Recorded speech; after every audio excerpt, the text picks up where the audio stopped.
Indra, Bu Uci, Bapak Ibu semua. Hari ini kita akan melakukan seminar proposal untuk Pak Riki Junianto. Benar ya, Riki Junianto. eh, Melalui Zoom karena memang Siapa? posisinya tidak sedang di Pekanbaru semua. Saya dengan Pak Indra mungkin yang di Pekanbaru, Pak Indra di Pekanbaru. Baik, eh, untuk tidak mempanjang waktu, saya beri rule-nya ataupun aturannya. Yang pertama nanti kita dengarkan pemaparan dari Pak Rizky tentang proposalnya. Proposalnya judulnya tentang judul lengkapnya saya nggak hafal ya. Tentang persepsi petani terhadap kegiatan terhadap program PSR. Kemudian waktu yang saya berikan nanti untuk presentasi sebanyak 10 menit. Selama 10 menit. Setelah itu kita berikan waktu untuk peserta memberikan tanggapan. Ya, ini pesertanya ada juga mahasiswa kan ada Bu Dewi, ada Pak Darto memberikan tanggapan karena kehadiran dalam seminar proposal mahasiswa itu adalah satu satu syarat untuk Bapak Ibu untuk bisa melanjutkan ke seminar proposal kegiatan yang penyelesaiannya. Kemudian setelah dari mahasiswa nanti 15 sebanyak tiga penanya ataupun dua penanya. Kemudian setelah itu ke para penguji. Yang pertama adalah izin kalau salah. Yang pertama adalah Bu Ermiza, waktunya 15 menit. Kemudian dilanjutkan Bu Fauzia di waktu 15 menit. Setelah itu Pak Indra 15 menit. Dan nanti saya yang akan merangkum kalaupun memang ada pertanyaan yang terlewat. Saya akan menanyakan di waktu terakhirnya. Baik, itu aturan rule-nya. Untuk berita acara, mohon Bu Dita bisa kirimkan ke berita acara penilaian ke Bapak Ibu dosen karena gini Zoom. Untuk saya nanti kita besok di print aja. Waktu saya berikan ke Pak Riki. Silakan Pak Riki dari sekarang 10 menit untuk memaparkan proposalnya. Waktu saya berikan.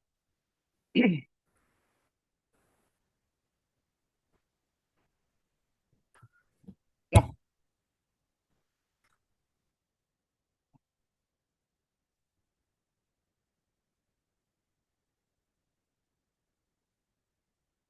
Pak Riki, jaringan hilang.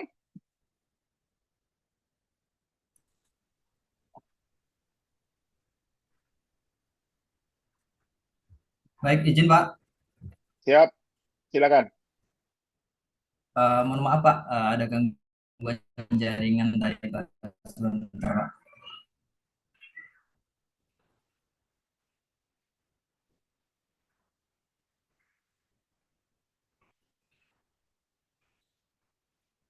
Silakan di Mohon share izin Pak, screen ya. apakah bagus? Silakan di share screen sehingga kita semua bisa tahu.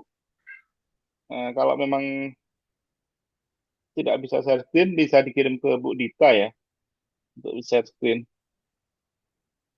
Silakan dipresentasikan proposalnya.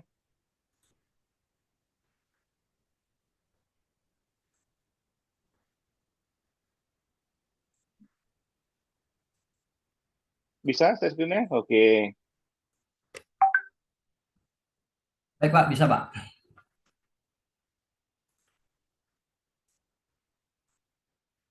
Baik Pak, mohon izin Bapak Ibu waktunya. Bismillahirrahmanirrahim. Assalamualaikum warahmatullahi wabarakatuh. Selamat siang, salam Waalaikumsalam. sejahtera buat kita semua. Yang pertama saya hormati Bapak Profesor Dr. Mulyono Aprianto, STP, selaku pembimbing 1 Profesor Dr. Indra Purnama, MSc, selaku pembimbing 2, eh, Bu Fawija Novianti, SP, MSc, PhD, selaku penguji 1, Bu Dr. Hermija Mardesi, STP, MP, selaku penguji 2. Bapak Ibu semua yang saya hormati, mohon izin penelitian saya yang berjudul Persepsi Petani Sawit Swadaya non peserta program peremajaan sawit rakyat di Kampung Buatan, Kecamatan Kerinci Kanan, Kabupaten Siak. Dengan latar belakang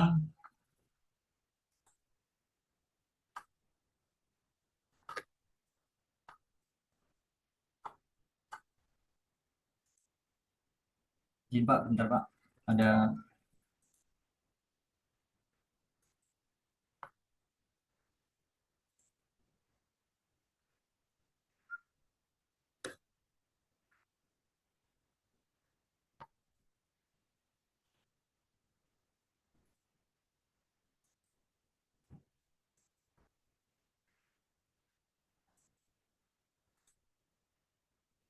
latar belakang dalam konteks global, industri kelapa sawit menghadapi tekanan isu berkelanjutan dan deforestasi yang mendorong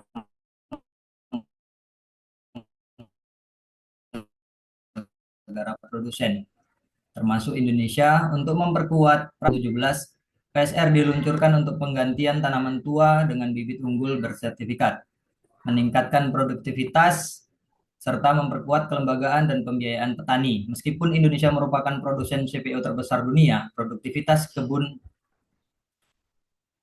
rakyat masih relatif rendah akibat usia tanaman tua dan keterbatasan modal. Di Provinsi Riau, sebagai sentra utama sawit nasional, keberhasilan PSR sangat strategis. Namun, implementasinya masih menghadapi kendala teknis, kelembagaan, dan terutama faktor persepsi petani. Persepsi terhadap manfaat, kemudahan, dan resiko program terbukti mempengaruhi partisipasi petani, sehingga kajian mengenai perbedaan persepsi antara petani, peserta, dan non-peserta PSR menjadi penting untuk mendukung keberhasilan kebijakan berkelanjutan.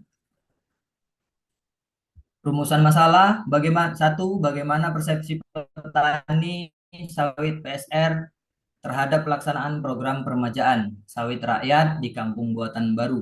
Yang kedua, bagaimana persepsi petani sawit non peserta PSR terhadap pelaksanaan program PSR.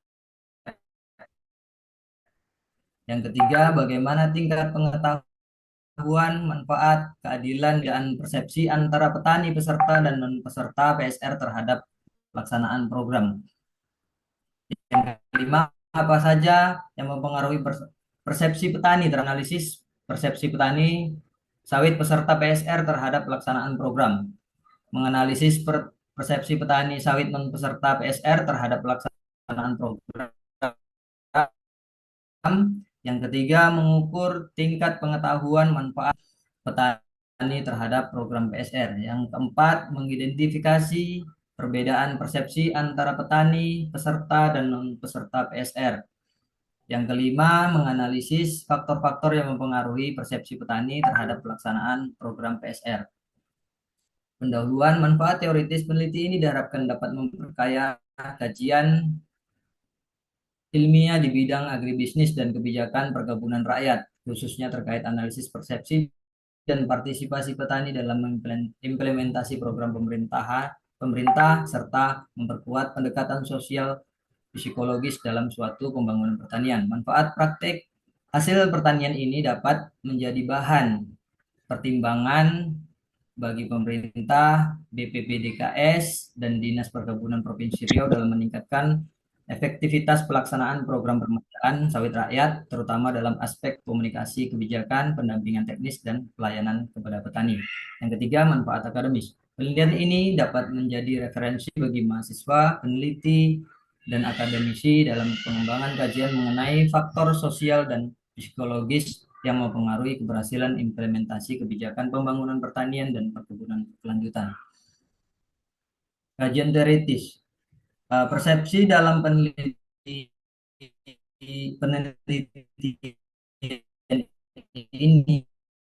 ini dipahami sebagai konteks terhadap program PSR, emosional petani terhadap program tersebut, serta aspek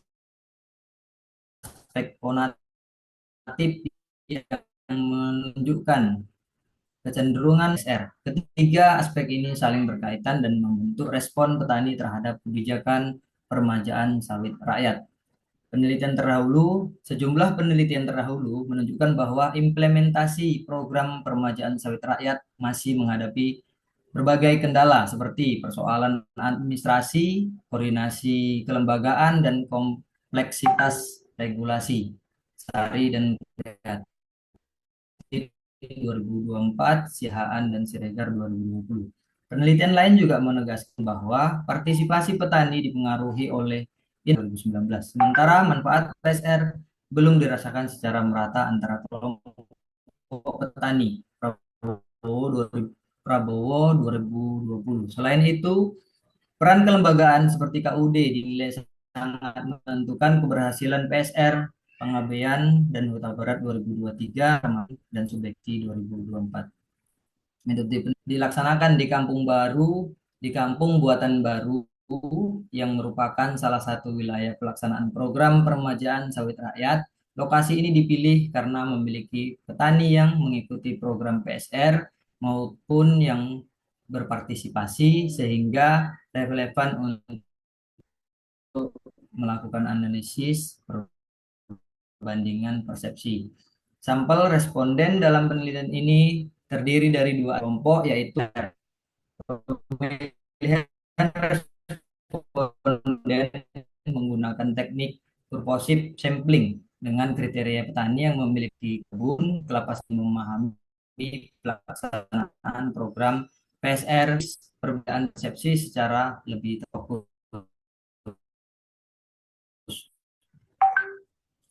Bab 3, metode penelitian dan sequential explanatory, yaitu menggabungkan deskriptif, kuantitatif, dan analisis kualitatif.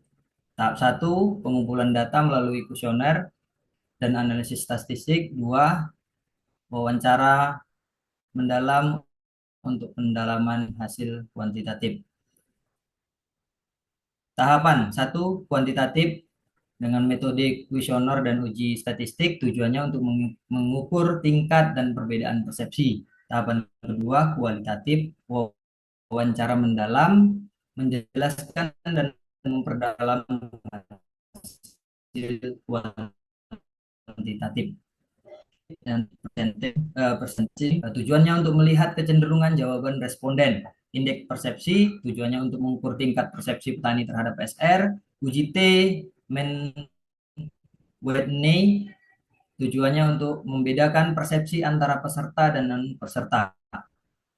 Kualitatif, dengan teknik reduksi data, menyederhanakan dan fokus ke data wawancara. Teknik penyajian data, menyusun data dalam bentuk narasi atau matrik. Penarikan kesimpulan, tujuan untuk menafsirkan dan memperkuat hasil kuantitatif digunakan untuk mengukur dan membandingkan tingkat persepsi petani, sedangkan analisis kualitatif digunakan untuk menjelaskan dan memperdalam hasil temuan kualitatif. Demikian, mohon izin Bapak Ibu untuk uh,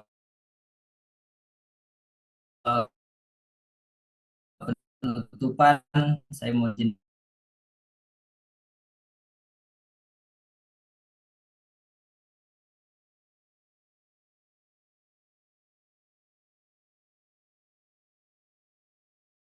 Gimana?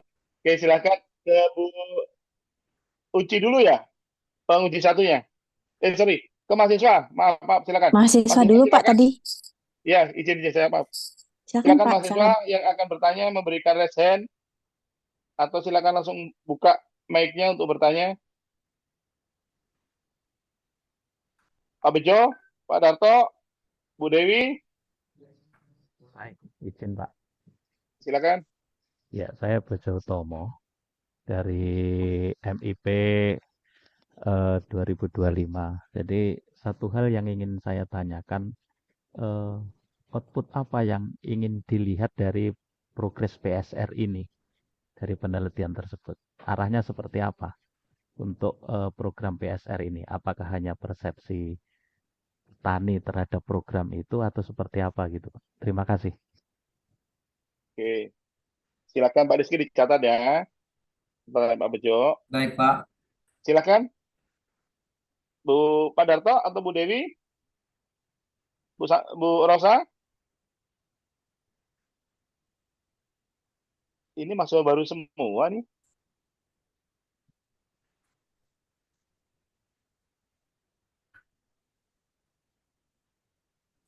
Baik, sementara silakan ditanggapi Pak Rizky.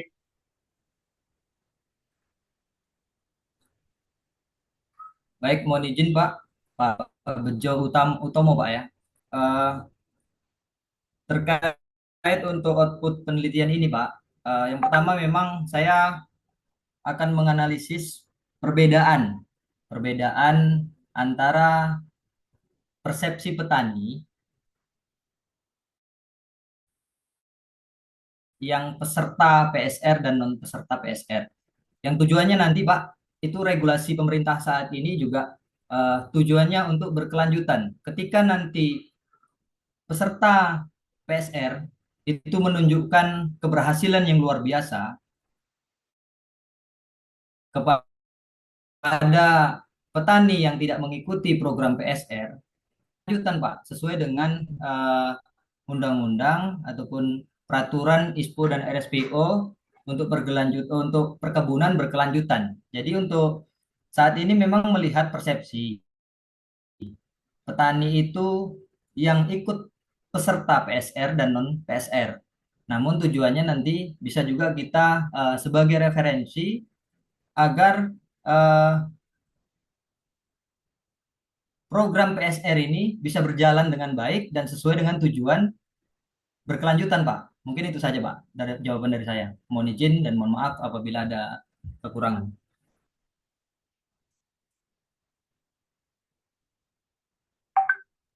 Baik, silakan. Kalau masih ada yang akan ditanyakan, mahasiswa, satu lagi. Endang mungkin, atau Pak Darto.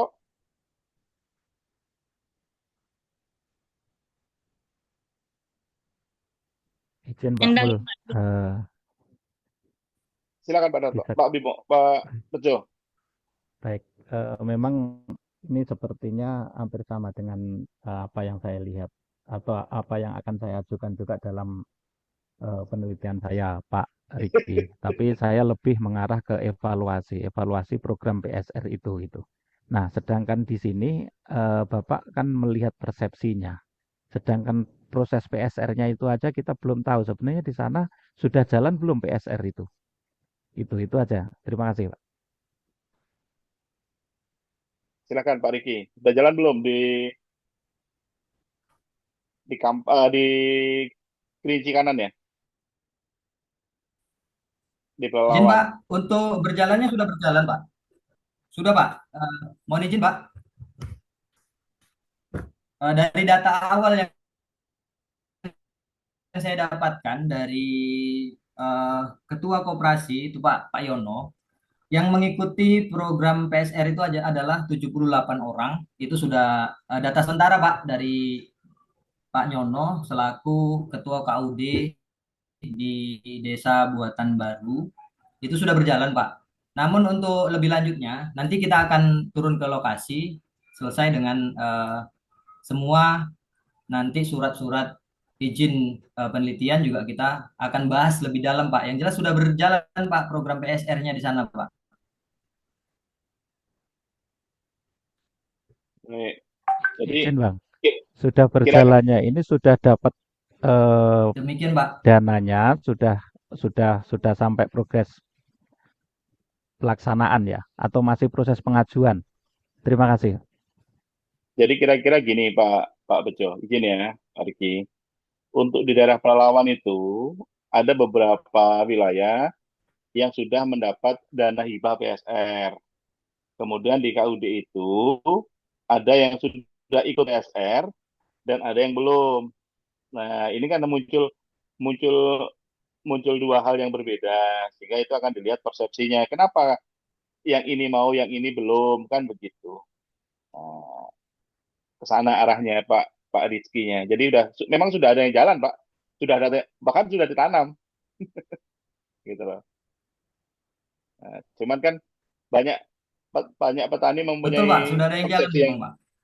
banyak petani punya persepsi untuk apa saya ikut PSR sementara buah sekarang lagi mahal, kan begitu. Itu salah satu alasan di lapangan kan begitu, Pak. Nah, tapi itu kan akan diungkap apakah itu saja yang akan dilihat sama Pak Rizky. Baik, kira-kira gitu Pak Bejo, izin ya, mohon maaf. Oke, silakan. Selanjutnya waktu saya berikan ke Bu Uci, monggo Bu, silakan. Mohon maaf Pak, tadi tampaknya ada mahasiswa yang masih ingin bertanya tadi. Oh iya, Open mic, silakan. Silakan ada mahasiswa. ada suara yang terdengar tadi di saya. Oke, silakan. Siapa yang akan bertanya? Kalau tidak ada, saya izin Oke, lanjutkan. kayaknya nggak ada, Bu. Silakan. Nggak ada ya? Ya. Baik, terima kasih. Assalamualaikum warahmatullahi wabarakatuh. Selamat sore Bapak Ibu mahasiswa MIP semuanya yang saya hormati dan juga tak lupa juga yang saya hormati di sini. Saya apresiasi sekali Pak Riki yang telah berjuang ya menyelesaikan proposal tesis dan mengikuti dan menjalankan seminarnya hari ini. Terima kasih waktunya juga kepada Pak Mulono, Pak Indra dan juga kepada Bu Hermiza. Saya izin untuk memberikan beberapa masukan ya, semoga dan juga beberapa komen tesis. Yang pertama, saya secara keseluruhan dari tesis Pak Riki itu sudah sangat bagus sekali ya tertulis, sudah sangat runut dan juga sudah sangat jelas seperti itu. Akan tetapi ada beberapa hal yang ingin saya tanyakan. Yang pertama, saya menyadari bahwa eh, Pak Riki batasan dari subjek penelitian Bapak itu ada di petani kelapa sawit yang ada dua kelompok ya. Yang pertama yaitu peserta non PSR dan yang kedua adalah peserta PSR. Nah, saya hanya ingin bertanya ya bahwa di sepahaman saya di dalam pola kemitraan kelapa sawit itu ada tiga yaitu plasma, swadaya atau mandiri dan juga mitra seperti itu.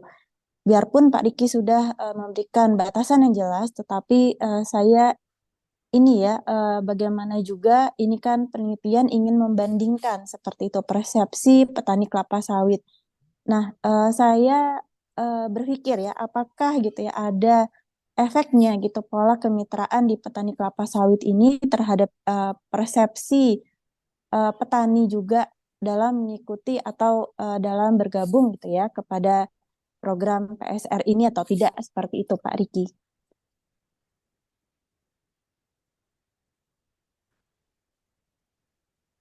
Terdengar suara saya Pak? Oke, silakan Pak Rizky, langsung ditanggapi. Dengar Bu, mohon izin Bu untuk menanggapi terkait pertanyaan Ibu. Untuk ada atau tidaknya pengaruh petani terhadap program PSR, mohon izin Bu dengan keterbatasan tadi dan beberapa yang sudah Riki jumpai ada Bu pengaruhnya Bu, dan bahkan ada juga yang menyatakan ketika dikelola koperasi itu ada kekurang percayaan. Nah, jadi persepsi-persepsi itu yang mau kita kumpulkan Bu. Ketika dikelola koperasi ada yang tidak percaya. Nanti ini bagaimana karena dominannya koperasi yang dikelola di Indonesia saat ini bukannya tidak ada yang berhasil, namun ada beberapa hambatan-hambatan dan kendala-kendala. Itulah kenapa Ricky bisa menyimpulkan bahwa ada pengaruh terkait program PSR dengan tidak ada program PSR itu ada pengaruhnya Bu ke kelembagaannya. Ya, Baik, mohon maaf Pak. Ini maksud saya, apakah ada pengaruh ya dari pola kemitraan justru kepada kepercayaan petani kepada koperasi, Pak? Jadi misalnya, mungkin kan dalam peserta yang mengikuti PSR atau peserta yang tidak mengikuti PSR di dalamnya itu juga terdapat misalnya petani swadaya atau petani mitra atau petani plasma seperti itu. Nah, saya ingin bertanya apakah sebetulnya pola kemitraan petani itu berpengaruh terhadap keputusan mereka juga bermitra gitu ya kepada lembaga PSR ini atau tidak seperti itu Pak Riki. Jadi yang saya tanyakan apakah pola kemitraan ya di plasma swadaya Mohon izin. dan mitra ini berpengaruh terhadap persepsi petani seperti itu Pak. Izin, izin. Mohon maaf, Bu Uci. Pak Iya Rizky, Pak. Pak, maksud pertanyaan Bu Uci. Bu Uci Izin Pak. maksudnya begini. Tipologi dari petani kelapa sawit itu kan ada tiga. Yang pertama ada plasma. Nah, kemudian yang kedua adalah Benar petani Pak. swadaya, ya kan? Nah, kemudian ada satu lagi petani yang bermitra atau Iya KKPA. Pak. Tipologinya kan begitu. Nah, dari jenis-jenis tadi, dari tipologi tadi, ini Pak Rizky arahnya petani yang mana? Itu satu. Kemudian, apakah di sampel Pak Rizky nanti itu ada tipologi tipologi dari petani kelapa sawit itu, atau satu jenis tipologi saja yang diambil? Itu yang pertama. Itu yang kedua. Kemudian yang ketiga, PSR sendiri itu apa? Nah, sehingga apakah PSR ini juga termasuk dalam bentuk kemitraan menjadi tipologi dari petani tadi? Itu gambarannya kira-kira begitu maksud pertanyaan Bu Uci. Ya, terima Nah, kasih Pak Malono. oke, silakan ditanggapi. Baik Pak. Eh, dari analisis terkait untuk ke topologi petaninya Pak. Kalau untuk PSR ini sebenarnya ini suatu program pemerintah Pak yang harus dikelola dengan adanya melalui kemitraan seperti ada di KUD, kelembagaan-kelembagaan Pak. Mereka kan program PSR ini bisa turun dengan adanya kelembagaan. Dan ini program pemerintah untuk menunjang.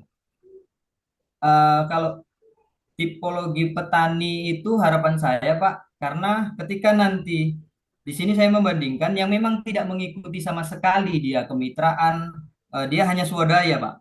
Jadi yang satu swadaya memang masyarakat murni Pak, tidak ada bermitra, tidak ada ini. Jadi itu yang salah satunya. Yang kedua, dia mengikuti kemitraan, baik itu nanti ada melalui dia plasma atau melalui KUD-nya langsung Pak. Plasmanya contoh ke perusahaan ataupun koperasi itu langsung ataupun koperasi melalui perusahaan juga. Jadi di sini ada dua tipe Pak. Yang pertama petani itu yang memang murni swadaya Pak. Yang kita lihat persepsinya.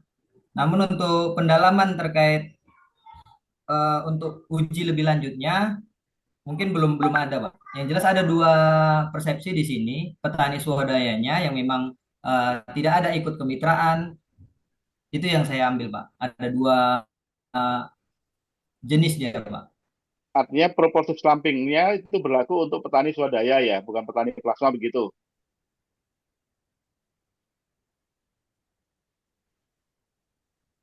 Benar, Pak. Oke, silakan. Silakan Bu Uci. Maaf.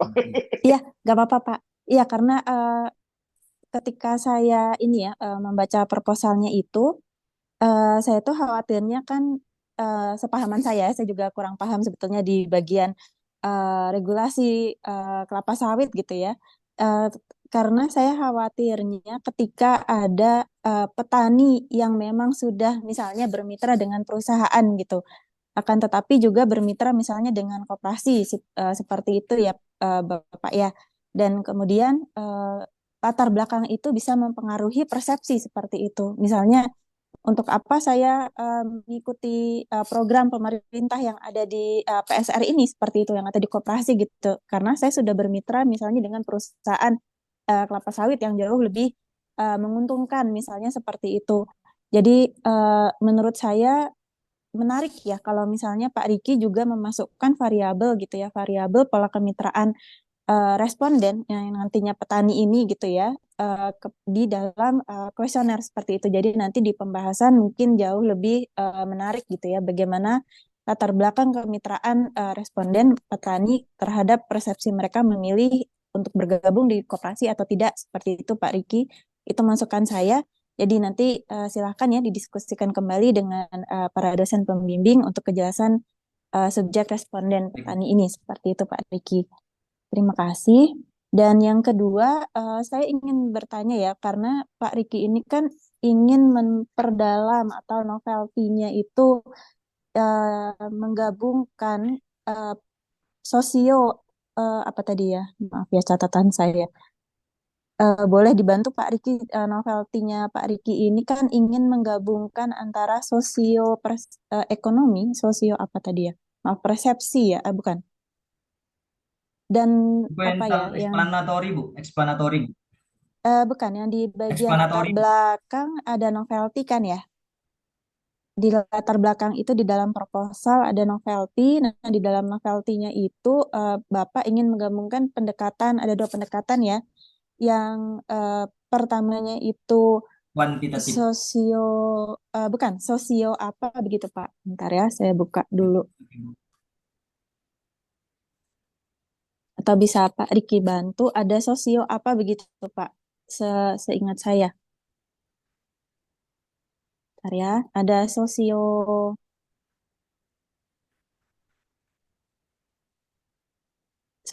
ini Pak, ada sosio bisa malah nggak Sosial ketemu. psikologis. Iya, sosial psikologis dan satu lagi Pak, teknologi apa seperti itu? Yang bahasa Inggris, bahasa serapan Inggris di dalam latar belakang. Sebentar ya, ini saya sudah ketemu mudah-mudahan. Ini Pak di bagian, nah ini di sini kan pendekatan ini sejalan dengan teori diffusion of innovation and technology acceptance model atau yang di sini disebut dengan TAM ya. Sebentar, ini itu, nah ini novelty-nya itu ada sosio psikologis dan juga teori adopsi inovasi. Nah, saya itu, Adopsi inovasi. iya, saya itu terima kasih Pak. Saya itu belum menemukan ya korelasi antara sosiopsikologis ini dengan teori adopsi inovasi di dalam lampiran wawancara ataupun kuesioner yang Bapak bagikan di lampiran seperti itu. Boleh Bapak jelaskan yang dimaksud dengan dua korelasi ini apa, Pak?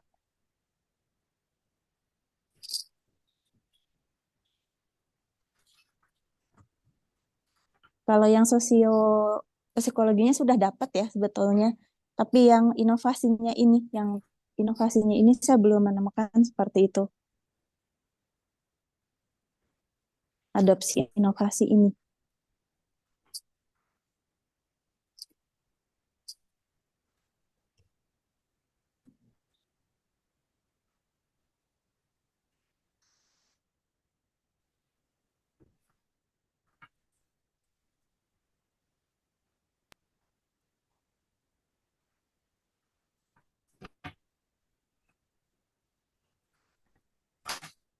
Bu, mau izin menjawab, Bu. Observasi tadi, Bu, berkaitan dengan nanti visioner. Cuma nanti akan bisa kita dapatkan lebih terkait dengan berorganisasinya, Bu.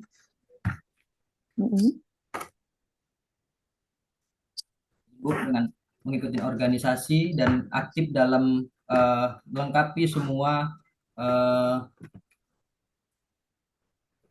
ikut kebijakan-kebijakan pemerintah. Mungkin lebih di situ, Bu, adopsi inovasi terkait inovasi dan kebijakan-kebijakan pemerintah yang sama-sama bisa dilaksanakan oleh petani.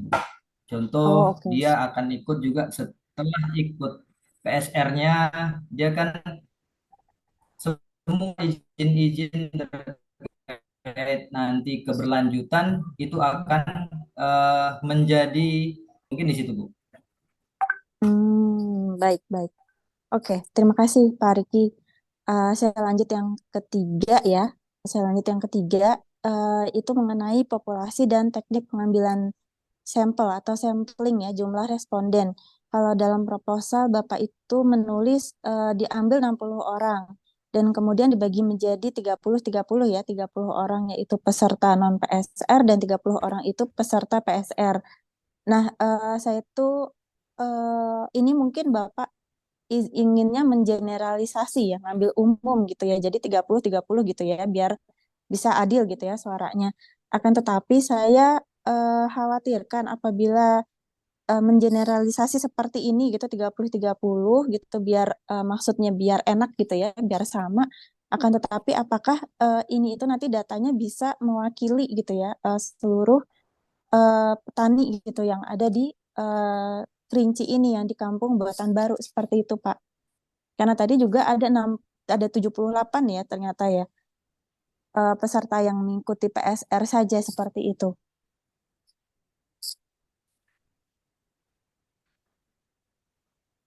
Baik Bu, Silakan Pak. benar Bu. Untuk izin Bu, untuk data sementara memang peserta PSR 78 orang Bu.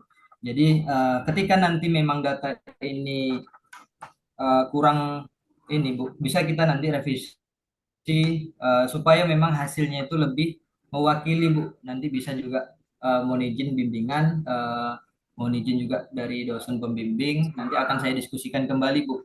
Iya, Ya kemarin memang saya ambil kebijakan terkait untuk yang 60 berhubung memang saya bagi dua langsung. Cuman kalau nanti membias dengan hal-hal yang memang akan mempengaruhi nanti hasilnya akan kami diskusikan dan mohon izin Bu nanti akan saya diskusikan ke dosen pembimbing. ya. Baik, terima kasih Pak Riki jawabannya. Dari saya sudah Pak Mulono, terima kasih banyak atas waktunya. Semangat Pak Riki untuk mengerjakan penelitiannya, semoga insya Allah dilancarkan. Terima Baik, kasih Pak Mulono. terima kasih Bu Uci. Untuk selanjutnya kami berikan waktu ke Bu Ermiza. Silakan Bu Mim. Baik, Pak. Terima kasih waktunya. Assalamualaikum warahmatullahi wabarakatuh.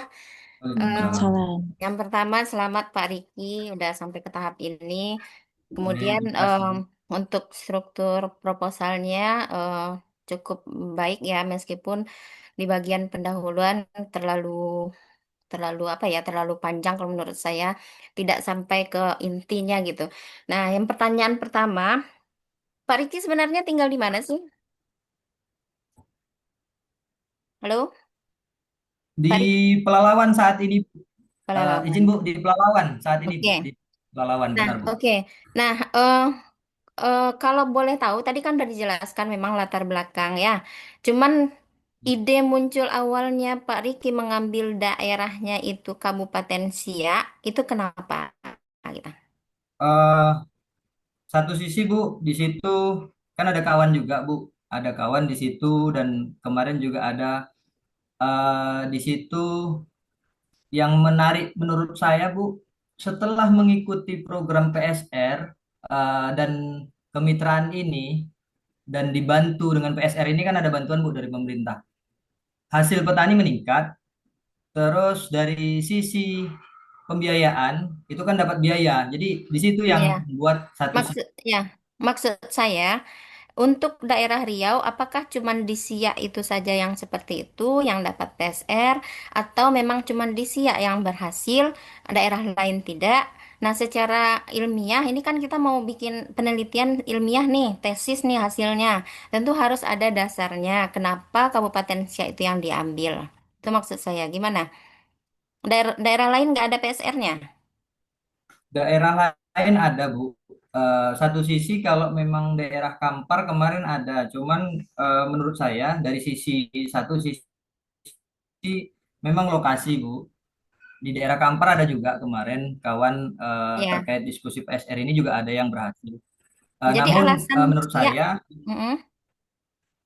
selain dekat juga Bu dengan tempat tinggal saya, Di situ keberhasilannya menurut saya lebih berhasil dibandingkan di Kampar. Oke, oke, itu kan menurut Pak Riki. Nah, kalau bisa Iya. nanti ditambahkan apa namanya data empirisnya lah yang terbukti memang di SIA ini perlu dilakukan kajian persepsi gitu. Karena apa? Karena di SIA begini begitu gitu kan. Kalau Baik. seperti ini saja kurang kuat alasan pengambilan daerahnya gitu. Itu yang pertama. Kemudian yang kedua, apa kebaruan penelitian Pak Riki ini dibandingkan penelitian sebelumnya? Apakah cuman itu kan ada Prabowo ya tahun 2020 juga melakukan penelitian persepsi. Nah, dibandingkan itu Prabowo ini barunya di mana gitu. Di Prabowo kan belum ini, Bu. Mereka itu hanya belum menganalisa persepsinya, Bu. Persepsi petani ini, eh, persepsinya itu belum ada, Bu. Di apa sama ini sama Prabowo terkait nanti diperkuat juga dengan kualitatifnya. Itu belum ada di Prabowo-nya, Bu. Oke. Oke, pertanyaan yang ketiga. Ini hipotesis ada berapa tadi? Hipotesis tiga ya, Pak Riki? Mana dia? Iya, Bu. Oke, hipotesis. Bentar. Susah nih kalau dari apa namanya file. Saya scroll-scroll lagi karena nggak di print juga. Nah, untuk hipotesis ini kan ada tiga ya. Untuk hipotesis pertama, bisa dibacakan? Pak Riki ngeprint kan? Ngeprint, Bisa? Bu, ngeprint. Ya, oke. Hipotesis pertama apa tadi?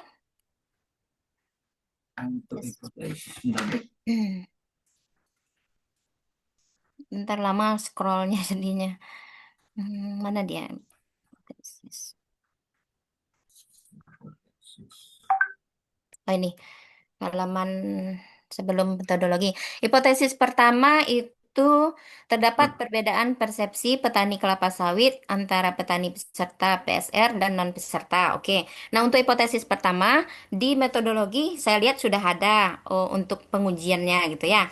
Nah, untuk hipotesis kedua dan ketiga itu pengujiannya seperti apa? Itu kan beda lagi Pak Riki karena hipotesis 2 dan 3 ini faktor internal petani, yang kedua ya, kedua itu faktor internal petani berpengaruh terhadap persepsi. Yang ketiga, faktor eksternal berpengaruh terhadap persepsi. Nah, kata-kata berpengaruh di sini harusnya ada uji lagi sendiri, regresi. Kenapa eh, kalau kalau ini ya, kalau saran saya, kalau memang hipotesis 2 dan tiganya seperti ini bahasanya, harusnya ada uji regresi. Minimal itu regresi linear berganda karena dia ada dua faktor nih. Yang pertama internal, yang kedua eksternal kan gitu. Kecuali nanti redaksionalnya H2 dan H3 ini hipotesis kedua ketiga ini tidak memberikan tidak berpengaruh ini bahasanya, tapi mungkin ada Nah, perbedaan. Seperti hal satu lah, kalau hipotesis satu ini terdapat perbedaan persepsi, nah itu sudah ada di metodologi teorinya, cara menghitungnya persepsi segala macam gitu. Nah itu yang ketiga ya pertanyaan apanya. Kalau menurut Pak Riki, hipotesis H2 dan H3 ini memang seperti ini. eh, izin Bu, kalau H2 dan H3 dianalisis dengan melihat keterkaitan faktor internal dan eksternal terhadap skor persepsi melalui analisis deskriptif dan pendalaman kualitatif untuk memahami pengaruhnya. Jika nanti pun ada hipotesa yang perlu dianalisa dengan regresi dan lanjutan, saya akan diskusikan nanti Bu, saya akan tambah nanti Bu untuk uji Oke. regresinya lagi. Oke, baik. Selanjutnya pertanyaan sama mungkin dengan Bu Uci tadi. Ini kan sampel kan 60 responden ya. Cuman jawaban Pak Diki tadi belum memuaskan saya.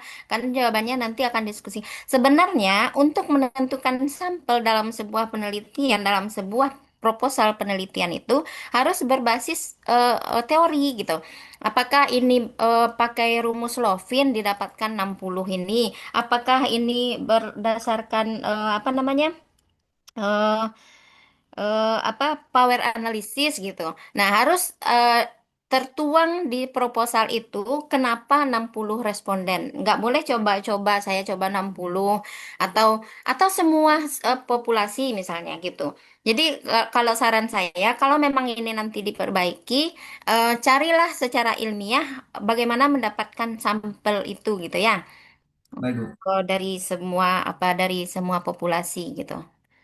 Jangan hanya oh iyalah saya ambil 60 aja lah 30-30 itu cuman pakai perasaan gitu. Nggak bisa. Kalau yang namanya ilmiah harus semuanya terukur. Harus apa namanya berbasis literatur gitu. Kemudian berikutnya oh ya. Nah, untuk uji uji reliabilitas ya. Uji reliabilitas itu fungsinya apa Pak Riki? Reliabilitas? Izin, Pak. Hmm.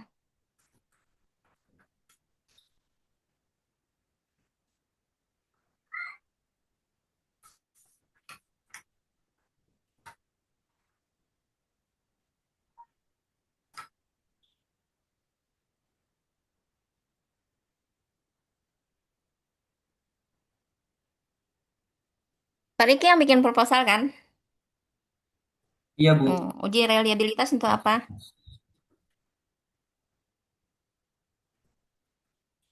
Untuk menguji tingkat konsistensi gitu ya. Jadi Pak Riki, uji reliabilitas ini kan biasanya dia menggunakan Cronbach Alpha gitu kan. Cronbach Alpha itu 60 sampai 70%. Nah, saran saya kalau di sini kan Pak Riki gunakan 0,6 ya. Kalau ini kalau menurut saya untuk sebuah tesis itu sebaiknya 0,7 lah. Karena tingkat apa namanya? Tingkat konsistensinya itu harus lebih tinggi dibandingkan S1 gitu. Ini saran ya. Konten alfanya jadikan 0,7 Ya. saran. Baik, Bu. Kemudian em, ini kan ada T-test, uji T dan uji Men Whitney ya. Mudah-mudahan tidak terbalik nanti ketika melakukan pengolahan data, kapan menggunakan uji T, kapan menggunakan Men Whitney. Kemudian oh ya, satu lagi untuk indeks indeks persepsi. Indeks persepsi ini kan nanti ada kriterianya, ada rentangnya ya, interval 0 sampai 20, 21 sampai 40, 41 sampai 60 gitu kan? Ya Pak Riki? Iya, Bu. Nah, eh, Ya, Bu. oke. Nah, ini kriteria ini, rentang ini ditentukan kenapa 0 sampai 20 itu dianggap sangat rendah. Kenapa nggak misalnya 0 sampai 30 atau 0 sampai 50 sekaligus misalnya? Kenapa?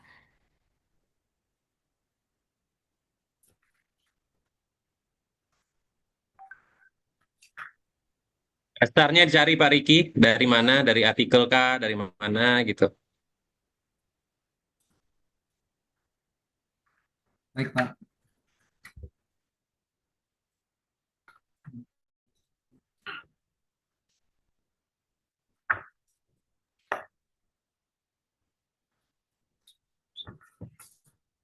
Apa mungkin penelitian sebelumnya menggunakan ini? Atau mungkin ada teorinya seperti ini? Itu harus ada Pak Riki, nggak boleh gujuk-gujuk apa namanya jatuh dia muncul di proposal gitu kan? Ini kemarin didapat dari mana rentang seperti ini? Jadi Bu ngambil dari penelitian terdahulu emang, Bu. Oke. Nah, nanti dibaca Nanti lagi nanti penelitian Riki yang sebelum. masukkan, Bu. Ngambil Oke. penelitian terdahulu, Bu. Oke, baik. Nah, namun nanti supaya ini lebih kuat, penelitian terdahulu tuh dia ngambilnya dari mana gitu. Biasanya juga ada sumbernya gitu kan. Sebaiknya seperti itu. Karena kalau kalau menurut saya pribadi ya, yang namanya tulisan ilmiah, apalagi tesis itu harus berbasis teori semua. Nggak boleh pakai apa namanya coba-coba gitu. Harus inilah gitu kan misalnya. Nah, kemudian pertanyaan. Kalau dalam penelitian Pak Riki ini kira-kira ya, bagaimana cara Pak Riki membedakan antara persepsi dan sikap Kadang-kadang kan kita bertanya apa namanya eh kan hampir sama tuh antara persepsi dan sikap. Sikap petani, persepsi petani. Nah, dalam penelitian ini kira-kira Pak Riki bagaimana cara membedakannya gitu?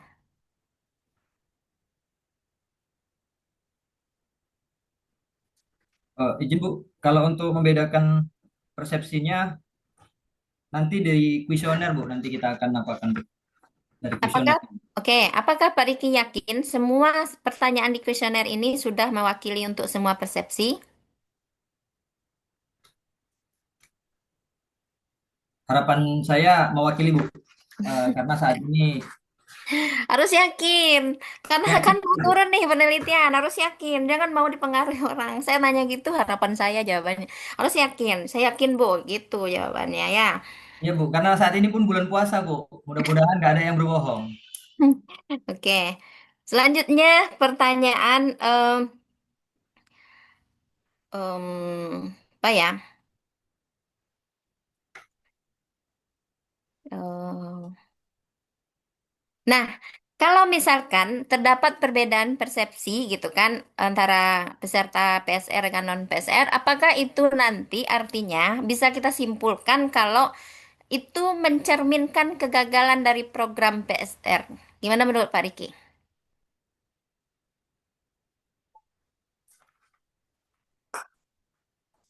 Seandainya nih Izin penelitian Bu, sudah selesai, kalau dapat perbedaan persepsi. Nah, apakah kalau berbeda itu persepsinya dianggap program ini gagal? belum Bu, belum bisa Bu. Jadi, kalau seandainya hasil penelitiannya udah didapat, jadi apa kontribusinya terhadap program ini? Yang pertama nanti kita bukan bukan membahas terkait gagal atau tidaknya program PSR Bu. Jadi harapan kita nanti ketika persepsi itu berhasil yang di program PSR, eh, menarik petani itu ikut semua program PSR sehingga apa yang menjadi tujuan perkebunan di Indonesia ini juga tercapai. Itu harapannya, Bu. Tapi kita tidak bisa langsung memvonis program PSR itu ketika ini tidak berhasil, kita langsung menjas program PSR itu gagal. Kita harus harus ada kajian ulang, Bu, kalau masalah programnya. Oke, berarti itu kontribusi untuk program. Kalau menurut Pak Riki, kontribusi teoritis terhadap ilmu pertanian apa? Hasil penelitian ini nanti. Seberapa penting gitu penelitian yang Pak Riki lakukan ini gitu. Karena kalau misalkan nggak terlalu penting untuk perkembangan ilmu pertanian, ya mending nggak usah dilakukan penelitian gitu. Karena kita kan magister ilmu pertanian nih.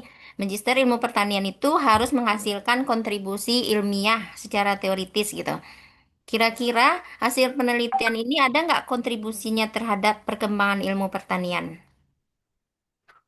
eh, Sangat berpengaruh, Bu. Apabila program PSR ini nanti yang benar-benar menunjukkan keberhasilan, akan membuat persepsi petani itu berubah dan bisa juga dari kebijakan-kebijakan pemerintah itu juga akan mendukung kebijakan pemerintah, Bu, dari hasil analisa persepsi ini, Bu. Oke. Karena dari keberhasilan program PSR ini nanti akan menarik menarik petani itu ikut ke program PSR. Karena dari hasilnya nanti ketika program PSR ini memiliki kontribusi lebih, itu akan menarik semua petani-petani itu sama-sama ikut juga keberlanjutan untuk terkait ISPO SPO dan peraturan-peraturan pemerintah lain lah, Bu. Ya, itu sebenarnya terkait juga dengan pertanyaan Pak Bejo tadi ya. Baik, mungkin itu saja ya dari saya. Jadi ada beberapa Pak Riki. Yang pertama itu tadi saya ulang lagi ya. Gap penelitian belum terlalu jelas, novelty-nya, kebaruannya. Kemudian yang hipotesis 2 dan 3 itu mungkin perlu dikaji lagi. Kalau memang itu hipotesis 2 dan 3-nya, berarti harus ada uji yang menyatakan pengaruh gitu. Uji pengaruh ya regresi salah satunya gitu. Kemudian harus ada dasar pengambilan sampel yang 60 itu. Kemudian apa tadi ya Quran batch alpha itu untuk tesis itu mending 0,7 lebih baik karena itu lebih ideal untuk sebuah tesis. Jangan disamakan dengan skripsi yang S1 gitu. Kemudian saran saya, nanti kalau bisa Baik, Pak. ada model analitis hasil dari penelitian ini. Jadi terjawab pertanyaan Pak Bejo tadi, apa outputnya? Jadi outputnya ada nanti sebuah model, itu saran saya. Mungkin nanti bisa didiskusikan dengan pembimbing. Mungkin itu ya Pak Riki, mudah-mudahan penelitiannya lancar, nggak lama-lama mengambil data, karena cuma ngambil data itu doang gitu kan, wawancara, kuesioner segala macam. Jadi bisa selesai menyelesaikan studi secepatnya. Terima kasih Pak Mulono dikembalikan. Assalamualaikum warahmatullahi wabarakatuh. Waalaikumsalam warahmatullahi wabarakatuh. Baik, terima kasih Bu Waalaikumsalam Hermiza. warahmatullahi wabarakatuh. Selanjutnya saya berikan ke Pak Indra waktunya. Silakan Pak Indra. Oke, baik. Makasih banyak Pak Mulono, makasih banyak Bu Uci sama Bu Mimi ya atas komentarnya untuk Pak Riki. Jadi Pak Riki tadi sebelumnya selamat ya Pak Riki ya, sudah akhirnya Terima seminar kasih. juga ya Pak setelah beberapa kali revisi ya. Tadi itu apa kata Bu Ermiza di awal tadi? Alhamdulillah rapi ya Pak, nah, walaupun ada ini gitu ya. Tapi rapinya itu yang kemudian tidak memancing emosi yang lain gitu Pak Riki. Nah, kalau awal dulu coba Pak Riki langsung tampil kan, nah, ngeri kan? Bu Ermiza pasti akan munculkan pertanyaan-pertanyaan lain tuh. Eh, akan sebentar Ya, ya Pak. Pak Riki. Oke. Eh, tadi sampel benar ya Pak ya. Tadi kan kita sampling 30-30. Totalnya 78. Tapi Bapak tidak sebutkan di dalam proposal Pak. Lupa kemarin saya cek. Berapa? Memang total semuanya 78 populasinya Pak. Eh, itu Atau 78 itu yang data PSR. betul Pak, betul Pak. Oke, berarti ya di berapa totalnya yang ada di sana, yang PSR dan non PSR. Kalau non PSR ada datanya. Sementara 50 Pak. Data sementara Oke, coba 50 Pak. dipastikan aja lagi Pak Riki ya. Karena kan ini mix method ya. Ya, Ada Pak. kuantitatif, ada kualitatif. Nah, kalau kuantitatif itu dia kalau makin banyak datanya, apalagi regresi kan. Nah, yang mau dipakai. Nah, itu Iya harusnya Pak. memang sampelnya lebih baik banyak gitu. Karena memang populasinya banyak. Dan kalau misalkan memungkinkan ya, nanti coba di ini. Tadi saya baru lihat ya, kuesionernya baru lebih ini. Kayaknya Kalau pendapatan, izin Pak, kalau cuma 50 ya. populasinya mending semua aja gitu Pak. Kalau cuma 50 lah ya. Nah, ya jadi 50 PSR, 50 non PSR gitu. Kalau memungkinkan. Nanti coba pertimbangan Pak Riki ya. Terus pendapatan Pak Riki, nanti coba kita tambahkan pendapatan. Jadi apakah dengan dia menjadi kan PSR itu sebelumnya dia kan non PSR kan Pak Riki kan ya? Betul Pak, betul Pak. Ya, sebelumnya Nah, dia tidak mengikuti. ya, nah setelah dia mengikuti program PSR ini, apakah ada peningkatan gitu dari sisi ekonominya? Nah, itu kan yang penting juga tuh dapat kita datanya. Dari sana kita bisa simpulkan, oh berarti memang PSR ini wajib misalnya, atau misalkan Baik ternyata Pak. sama aja, atau misalkan malah lebih rugi atau gimana kan? Itu jadi evaluasi kan bagi PSR gitu. Pak Riki orang PSR kah yang punya program PSR? Pak Saudara Pak Riki? ada Pak. Nggak, Pak Riki sendiri kerjanya Saudara ngurusin ada Pak, PSR nggak? saudara. Pak Riki kerjanya ngurusin PSR nggak? Pak, tidak Pak, tidak Pak. Enggak kan? Nanti biar enggak ada konflik kepentingan kalau Pak Iya, Riki bekerja Tidak ada Pak, nanti tidak. di PS. nanti yang Tidak ada Pak. bagus-bagus aja PSR kan keluarnya. Iya. Nah, ya kan kita kan ini Tidak ada Pak, tidak ilmiah ada ya. Pak. Jadi, ilmiah itu apa adanya datanya. Ya datanya seperti itu ya mau gimana gitu. Nah, itu yang kemudian kita simpulkan dalam penelitian ini. Jadi ya nah, ini kan tadi ada Prabowo sama siapa tadi Fitriani ya tadi saya baca juga. Nah, itu apa yang membedakan Pak? Tadi kan Bu Ermiza kan juga bahas tentang gap analisis ya, tentang riset gapnya. Apa Pak yang membedakan antara penelitian Pak Riki ini dengan penelitian Prabowo Pak? Bukan Prabowo Presiden ya, Prabowo penelitiannya Pak Riki ini. Izin Pak, secara apa kemarin persepsinya Pak, kalau Prabowo dia tidak ada pakai mix method Pak, tidak ada pencampuran dua apa ini Pak dari kuantitatif ke kualitatifnya itu belum ada Pak. Oke, nah itu mungkin ditegaskan eksplisit Pak di ini termasuk Bapak tadi bahas tentang faktor eksternal, faktor internal kan? Iya Pak, betul Nah, Pak. Itu nanti coba ditambahkan sehingga nampak apa itu membedakannya. Terus apalagi tadi ya yang sampaikan sama Bu ini variabel ya, variabel ini tolong ditambahkan supaya lebih menarik. Sama ini juga tadi instrumen kita diskusi ya Pak ya untuk yang voltage 2 sama 3 sehingga memang tepat ya. Perompak alfa betul ya, harusnya 0,7 ya Pak.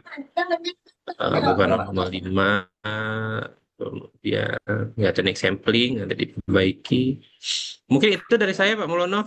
Lebihnya semoga lancar penelitiannya Pak, dan Pak Riki harus benar-benar menguasai Pak metodenya Pak, jangan sampai salah-salah ya. Jadi pertama ini kuesioner. Jadi kalau memang benar untuk memastikan itu persepsi atau bukan, kalau ragu Pak Riki harus ada konten validity Pak. Jadi memang validitas konten. Jadi isinya dibahas ya sama orang-orang yang memang ngerti ya terkait kuesioner berkaitan dengan persepsi ini. Jadi untuk memastikan. Jadi kalau misalkan ditanya dari mana Pak Riki tahu kalau ini sudah persepsi? Saya sudah tanya diskusi dengan ahli, validator ahli bahwa ini sudah cocok. Nah, kayak gitu. Jadi kalau Pak Riki kan sekarang belum bisa disebut ahli, kan masih mahasiswa kan. Nah, ini cari nanti ahli siapa ya yang bisa ngebantu.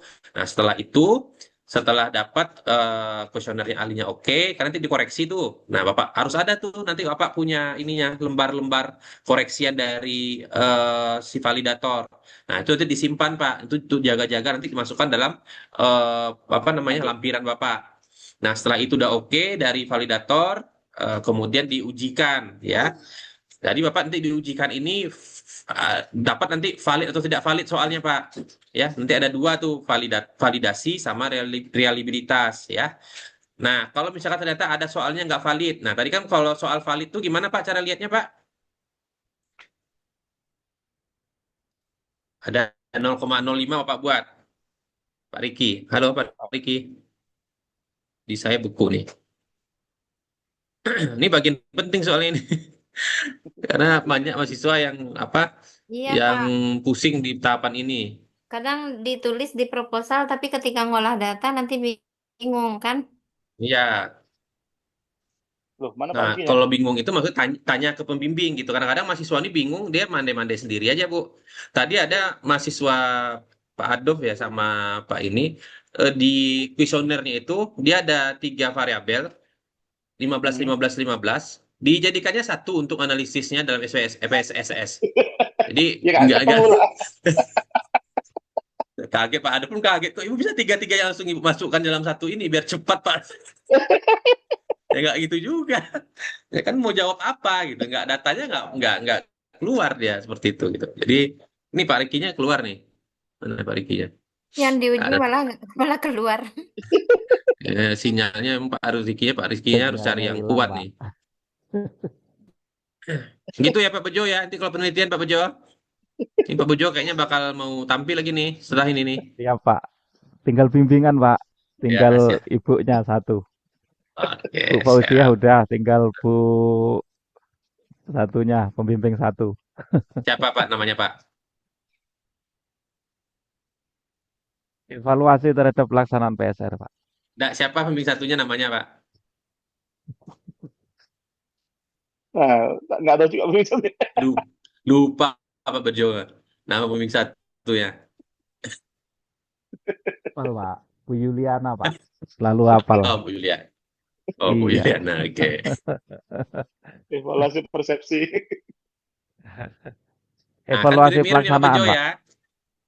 Oh, pelaksanaan Iya, ya. kita proses pelaksanaannya yang belum lancar, Pak. Karena banyak kendala-kendala yang dihadapin di lapangan. Nah, iya kalau bisa memang masalahnya memang benar-benar ada, Pak. Jangan buat-buat masalah sendiri. Nanti kalau buat masalah sendiri belum tentu bisa menyelesaikan. Kalau Dicari-cari misalkan ada masalah masalahnya yang kan? memang dari Iya, masalah yang kebetul. memang ada di lapangan. Kalau mau ngupas PSR Izin, terlalu kompleks masalahnya, banyak betul masalahnya. izin Pak. Kebetulan koperasi binaan, jadi udah 2 tahun nggak nggak realisasi, Pak. Lahannya aman, Belum, Pak. lahannya pertama lahan harus clear and clear Pak. Setelah itu Iya, SCGB-nya itu harus ada. kuncinya. Iya, Nah, iya, kalau Pak. kalau dua itu udah clear aman tuh. Kalau dua itu nggak clear ya nggak aman. Karena PSR itu cuma melihat legalitas lahan nanti itu. Gitu. Mana Pak Riki malah hilang? Ntar saya kontak dulu. Ini bagian bagian apa nih untuk kesimpulan Iya. HP-nya pun apa yang harus centang Pak. dilakukan.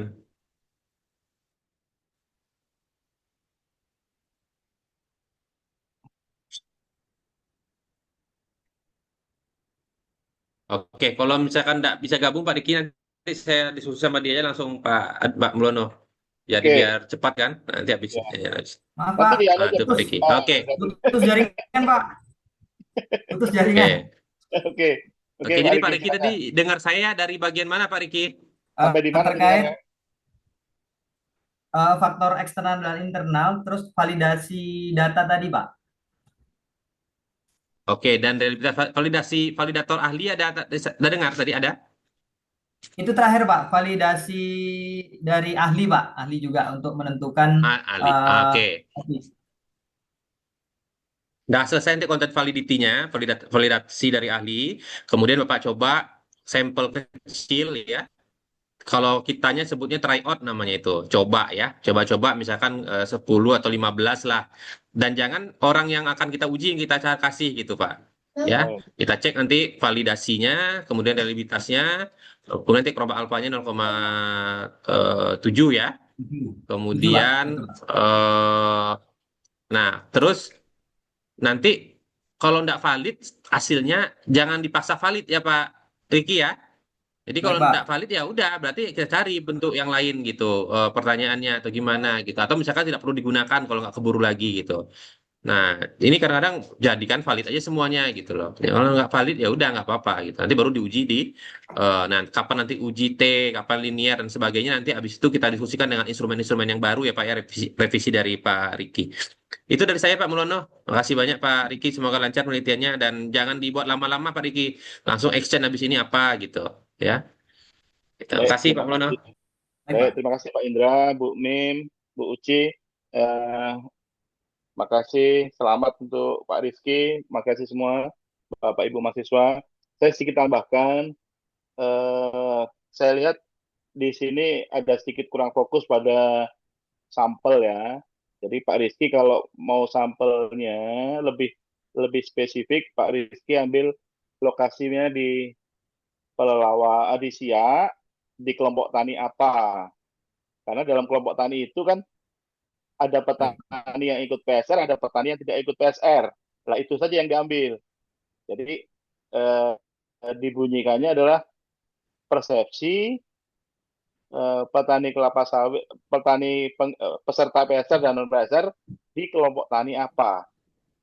Nah, itu di metodologi sehingga Baik Pak. sehingga apa? Sehingga kita tidak melihat eh, sampelnya jumlahnya berapa. Jadi seluruh anggota kelompok tani itu yang dijadikan sampel, yang ikut PSR berapa orang, yang non PSR berapa orang.